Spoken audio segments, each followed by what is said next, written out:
I'm Commissioner Pat Clark, and here are our key findings, broken into the following sections.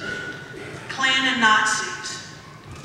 On the morning of November 3rd, 1979, Klan and Nazi members headed for the parade starting point, intending to break the law, and came with an arsenal of weapons and heavy firearms. They planned at the least to assault demonstrators by throwing eggs and to provoke a violent confrontation. The heaviest burden of responsibility is on Klansmen and Nazis, who after an initial stick fight with demonstrators, returned to their cars, retrieved weapons, and fired at mostly unarmed demonstrators. When the caravan's path of exit was clear, then they could have fled. Communist Workers' Party. We find that the Communist Workers' Party members did not seek or deserve to be killed. They did, however, underestimate the danger of taunting the Klan with provocative language and for beating on caravan cars with sticks. A few members also fired guns after the Klan and Nazis began firing. The demonstrators' protest issues were grounded in the economic and social concerns of the community, in which the Greensboro members had worked for many years, but their communist ideology and tactics were not widely embraced.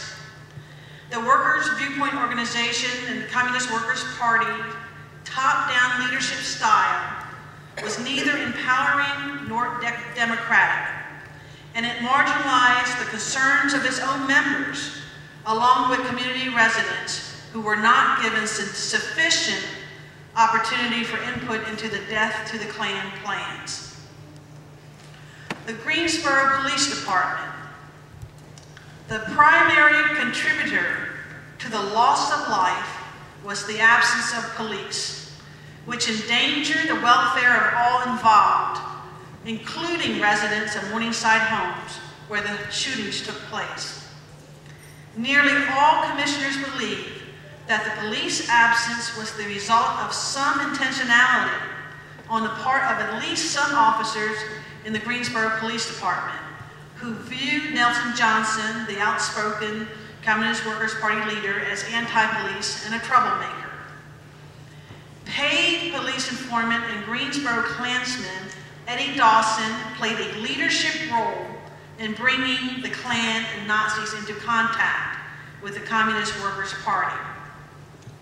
Despite knowledge of Dawson's actions and other intelligence that violence was likely, police made decisions to give Dawson a copy of the Communist Workers' Party's parade permit, not to warn demonstrators about the supremacist plans, not to be anywhere near the scene, not to accompany the caravan in a noticeable way, not to monitor the situation using hand radios, and not to stop fleeing cars after the tragedy. City and community response. City officials endeavored to protect the city's image by attempting to distance Greensboro from the underlying issues that contributed to the event.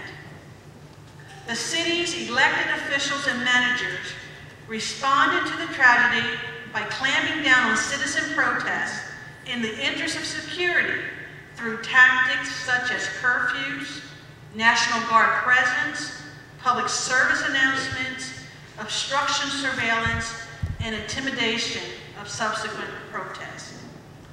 The Greensboro Police Department intentionally downplayed its own role in the violence by failing to disclose it had advanced intelligence about the likelihood of violence, and falsely implying their absence was due to the Communist Workers' Party's deliberate deception about the parade starting point.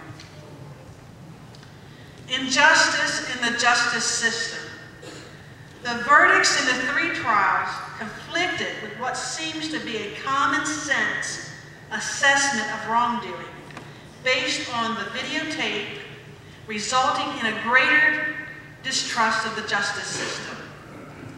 A flawed system of jury selection created all-white juries, unrepresentative of the community, contributing to the acquittals. We disagree with jurors' acceptance that the first 2 shots fired by the Klan were calming shots, and with the jury's assessment that the self-defense argument was valid. The civil trial jury that found Greensboro police and the white supremacist shooters jointly liable for one of the 5 deaths was a modest dose of justice, but it still left 4 other deaths unexplained. Racism in Greensboro. We found that the events of November 3rd, 1979 are woven through with issues of race and class. Our report discusses underlying issues including racial and economic justice, white supremacy, and the failure of the police and justice system to provide equal protection to all residents.